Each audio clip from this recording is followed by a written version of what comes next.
fantastic lineup for you. We got celebrity historian Raffi Andonian. He's joining us to talk about the history behind Memorial Day weekend. So I know we all love it. We all think of it as a chance to get outside. What is it? But what is it? Why do we memorialize what makes it tick? Folks? Yeah, so he's going to talk to us about the history and the significance of Memorial Day.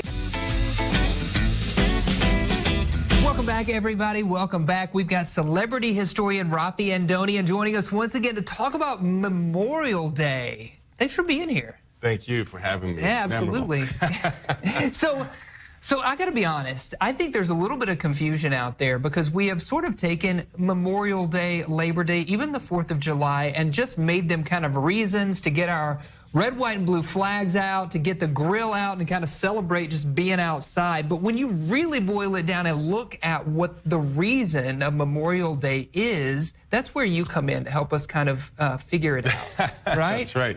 So Memorial Day is for people that die as a result of war. So you're killed in action or you're mortally wounded. That's specifically who it's for. For example, different Veterans Day, which is for all veterans, right? July 4th for independence. Sure. And so, yes, we do pull out the flags. Now, I will say that is traditional. Now, Memorial Day is actually a pretty recent holiday officially. It's established in 1971. Oh, okay. But the practices go back a century before that in the period shortly after the Civil War. There are multiple versions of Memorial Day. So sometimes you read articles that this is a Memorial Day, this is Memorial Day after the Civil War, and it may be true, but it's incomplete. There are different versions of it that are playing out after the Civil War.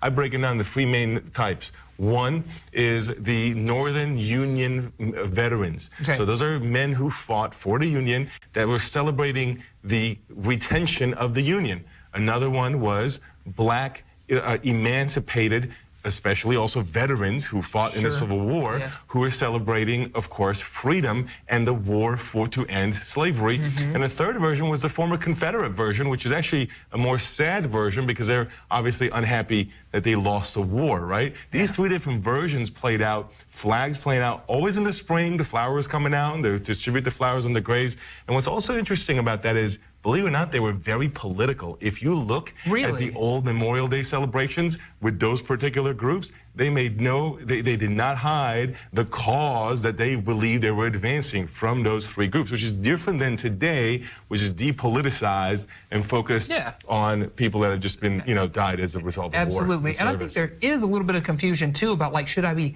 celebrating this day? Should it be a somber day?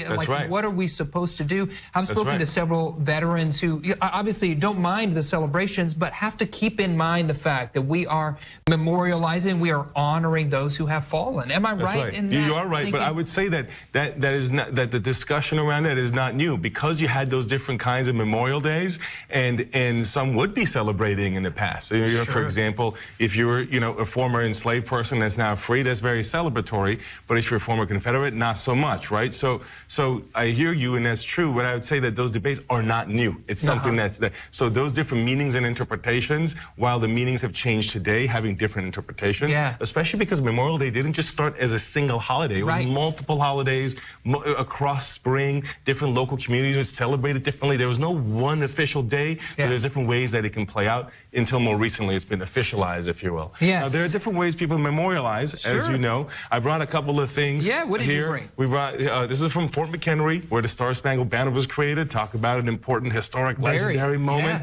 And you have a commemorative coin and a commemorative stamp honoring that. I also brought the pen that I have from my days working at Gettysburg. This is made from the wood of a witness tree to Abraham Lincoln's Gettysburg Address, which was given to dedicate the National Cemetery at Gettysburg. Of course, he talked about the last full measure of devotion that they gave here, which is directly a reference to who we were just talking about, people who died in action. And that's one of the earliest national cemeteries that we have. The Civil War was a really huge part of establishing national cemeteries. I'm glad you brought up national cemeteries, because I know we kind of wanted to do a dive into national cemeteries as well. What do we need to know, Raffi? Well, you have a couple of national cemeteries here, right here in NWA. We have Fayetteville National Cemetery and Fort Smith National Cemetery, and a couple of cool stories there is, in Fort Smith National Cemetery is General Darby. If you look him up, William Darby, he fought in World War II, was a courageous leader known for his action in North Africa, and he eventually dies in Italy. He gets killed by a German grenade as he's planning a next attack, but what's important about him is he's from Fort Smith. Yeah. He initially gets, he initially gets buried in Italy where he's killed, right. But eventually gets disinterred, comes here, gets buried at the Fort Smith National Cemetery, a few blocks from where he grew up, which is pretty cool. Oh, that's and interesting. he's really significant because he established the Rangers, as they were known, which is the foundation for the Army Rangers later on, and he's the guy that's behind that. In fact, if you go to Fort Smith, you have the Darby Middle School, yes, and their mascot is the Rangers. You got all the facts for us. Also, kind of just bringing in some understanding about what Memorial Day really means. That's right. So thanks for joining us today. Thank you.